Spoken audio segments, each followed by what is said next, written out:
ব্রাহ্মণবাড়িয়ার কসবা সীমান্তে বিএসএফ এর গুলিতে আলামিন নামে এক বাংলাদেশি নিহত হয়েছেন। বিজিবির বরাত দিয়ে কসবা উপজেলা নির্বাহী কর্মকর্তা মোহাম্মদ সামিউল ইসলাম জানান, শুক্রবার রাতে আলামিন পুটিয়া সীমান্তের কাঁটাতারের ওপারে সন্দেহজনকভাবে ঘোরাফেরা করছিল। এ সময় বিএসএফ তাকে চোরাকারবারির সন্দেহে গুলি করে। এতে আলামিন গুরুতর আহত হলে বিএসএফ তাকে উদ্ধার করে ভারতের একটি হাসপাতালে চিকিৎসা দিতে নিয়ে যায়। সেখানে চিকিৎসাধীন অবস্থায় রাতে তার মৃত্যু হয়। তার লাশ এখনও হস্তান্তর করা হয়নি।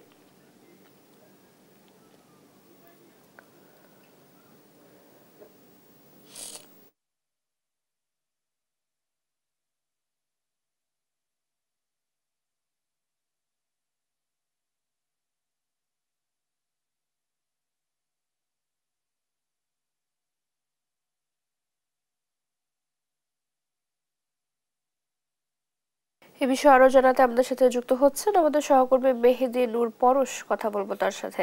পরশ, আলামিনের স্বজনদের কি অবস্থা দেখছেন, এ নিয়ে কি বলছে বিজিবি, বিস্তারিত জানাবেন। হ্যাঁ চৈতি, আপনাকে জানিয়ে রাখি যে গতকাল রাতে যে ব্রাহ্মণবাড়িয়ার কসবা সীমান্তে যে ভারতীয় সীমান্তরক্ষী বাহিনীর হাতে যে বাংলাদেশে এক যুবক আলামিন নামে নিহত হয়েছেন। তো নিহতর পরে কিন্তু তার মরদেহ যে ভারতের একটি হাসপাতাল রয়েছে, এখনো কিন্তু তার মরদেহ এখনো ফেরত দেওয়া হয়নি। তো পতাকা বৈঠকে দুপুরের পর পতাকা বৈঠকের পর জানা যাবে তার মরদেহ কখন ফেরত দেওয়া হবে।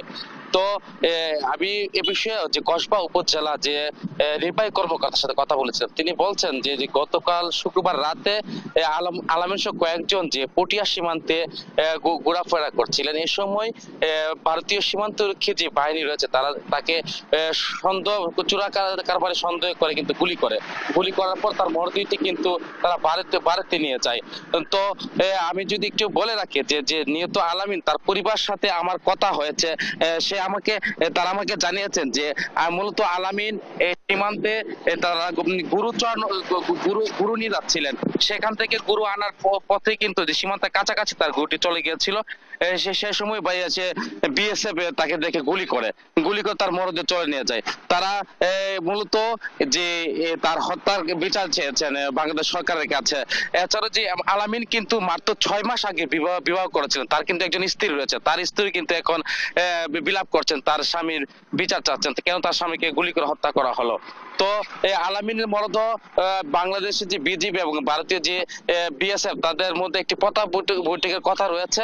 পতাকা বৈঠকের পরে কিন্তু চূড়ান্ত সিদ্ধান্ত আসবে। আর একটা তথ্য চৌতি আপনাকে জানিয়ে রাখি যে গত বছর 22 এপ্রিল কিন্তু এই ঠিক পটিয়া সীমান্তে কিন্তু এক বাংলাদেশি যুবককে কিন্তু বিএসএফ গুলি করে হত্যা করা হয়েছিল। তো এ ছিল আমার কাছে সর্বশেষ চৈতি। পরশ, ধন্যবাদ আপনাকে। আমাদের সাথে ব্রাহ্মণবাড়িয়া থেকে যুক্ত ছিলেন সহকর্মী মেহেদী নূর পরশ।